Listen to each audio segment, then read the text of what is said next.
कभी कभार साबिका रियासत जम्मू कश्मीर की शान और शौकत कहलाने वाली सरकारी ज़बान उर्दू दौरे हाजिर में दम तोड़ती दिखाई दे रही है। ज़बानें वैसे मरती नहीं हैं, सकाफ़त कभी ख़त्म नहीं होती, अपनी पहचान बरकरार रखती है। लेकिन जहाँ पर ज़बरदस्ती इस तरीके से ज़बानों को ख़त्म करने की साजिशें रची जाएँ, प्लान इंतज़ामी उमूर चलाने वाले अफसरान बनाएँ, तो फिर क्या ही कहा जाए। साथियों, जम्मू कश्मीर हुकूमत ने रेवेन्यू डिपार्टमेंट में राजस्व विभाग में महकमा माल की मुलाजमतों के लिए नए ड्राफ्ट रूल्स जारी कर दिए हैं। और जो मसवदा कवायद हैं, ड्राफ्ट रिक्रूटमेंट रूल्स, जिसमें उर्दू ज़बान जो कंपलसरी हुआ करती थी, उस शर्त को ख़त्म कर दिया गया है। और रेवेन्यू डिपार्टमेंट ने माजी में जो भर्ती के लिए उर्दू ज़बान की एलिजिबिलिटी या अहलियत को लाजमी रखा था, ज़रूरी समझी जाती थी, इस फैसले पर मुख्तलिफ रद्द अमल सामने आए। बीजेपी ने इस फैसले की हिमायत की और 10 अप्रैल 2026 को इसी साल महकमा माल ने नॉन गेजेटेड पोस्टों के लिए नई भर्ती कवायद का मसवदा जारी किया है। 15 दिन के अंदर अंदर एतराज़ात भी तलब किए हैं और ये पेशरफ बीजेपी की तरफ से एहतजाज के तकरीबन 1 साल बाद सामने आई, जब बीजेपी ने नायब तहसीलदार इम्तिहान में उर्दू को कंपलसरी करार देने के फैसले के खिलाफ एहतजाज किया था और बाद में उमर हुकूमत ने फैसला वापस लिया। मामला कैट के पास गया, सेंट्रल एडमिनिस्ट्रेटिव ट्रिब्यूनल के पास, जिसने 14 जुलाई 2026 को अपने हुक्मनामे में उर्दू की शर्त को ख़त्म कर दिया। जस्टिस राजेंद्र डोगरा साहब, राम मोहन जौहरी साहब, इनकी बेंच ने 2009 के रेवेन्यू सर्विस रूल्स की उन सेक्शंस पर रोक लगा दी जिनमें उर्दू जानना ज़रूरी करार दिया गया था और ये फैसला राजेश सिंह और बाकी की दरख्वास्त पर उनकी एप्लीकेशन पर सुनाया गया।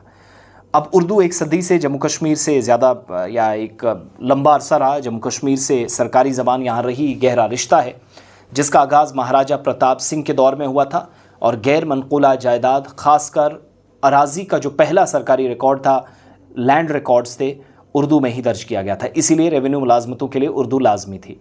9 जून 2025 को Jammu Kashmir service selection board ने 75 नायब तहसीलदार की वैकेंसीज़ के लिए दरख्वास्तें तलब की, उर्दू लाजमी करार दी गई थी। बीजेपी ने एतराज़ किया, LG मनोज सिन्हा से शर्त को ख़त्म करने का मुतालबा किया। उनके मुताबिक जम्मू कश्मीर के ख़ासतौर से जम्मू प्रोविंस के उम्मीदवारों के लिए मुश्किल है। अगस्त 2019 में आर्टिकल 370 की मनसूखी हुई, तो एब्रोगेशन के बाद पार्लियामेंट ने 2020 में Jammu Kashmir official languages bill pass किया, जिसमें उर्दू के साथ साथ डोगरी, कश्मीरी, हिंदी और अंग्रेज़ी ज़बानों को भी सरकारी ज़बानों में शामिल किया गया।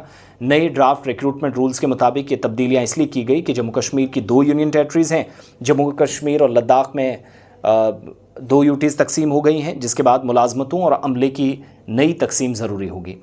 महकमे के मुताबिक IT के बढ़ते इस्तेमाल, पुराने ओहदों की जगह नए ओहदे बनाने की वजह इन कवायद में तब्दीली लाना ज़रूरी था। ड्राफ्ट रूल्स के मुताबिक कुल 11,500 से ज़्यादा ओहदे हैं, जिनमें 507 नायब तहसीलदार, 1207 गिरदावर और 4809 पटवारी शामिल हैं। नायब तहसीलदार के 40% ओहदे जो हैं वो रास्त भर्ती से और बाकी तरक्की के ज़रिए भरे जाएंगे, जबकि पटवारी के तमाम ओहदे बराह रास्त भर्ती से पुर किए जाएंगे।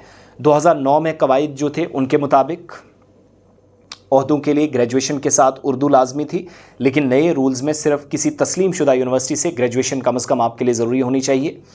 इधर जम्मू कश्मीर उर्दू काउंसिल ने फैसले पर अफसोस का इजहार किया है। काउंसिल के सदर एडवोकेट अब्दुल रशीद हंजूरा की क़यादत में एक हंगामी इजलास भी हुआ है। उर्दू शर्त ख़त्म करना ज़बान पर एक बड़ा हमला करार दिया जा रहा है और काउंसिल ने हुकूमत के इस फैसले को वापस लेने का भी मुतालबा किया है। दूसरी तरफ बीजेपी के तर्जुमान, उनके लीडरान, वर्कर्स इस मौके पर मुसरत का इजहार कर रहे हैं कि उनके लिए बहुत बड़ा दिन है, क्योंकि उन्होंने जीता है। अब वो जानते हैं कि उनकी शिकस्त इखलाकी तौर पर हुई है, बाकी ज़रूर वो जश्न मनाते रहें, क्योंकि कल इसी तरह की कार्रवाई, अब जब ऑप्शनल सारे रख दिए गए हैं, तो जब एक्शन होंगे तो दूसरी ज़बानें भी इसकी लपेटे में आ सकती हैं। तो तब आपको सड़कों पर निकलने का कोई हक़ नहीं। जो आज जश्न मना रहे हैं वैसे ही लड्डू खा रहे हैं जैसे 370 के ख़ात्मे पर लोगों ने जश्न मनाए थे।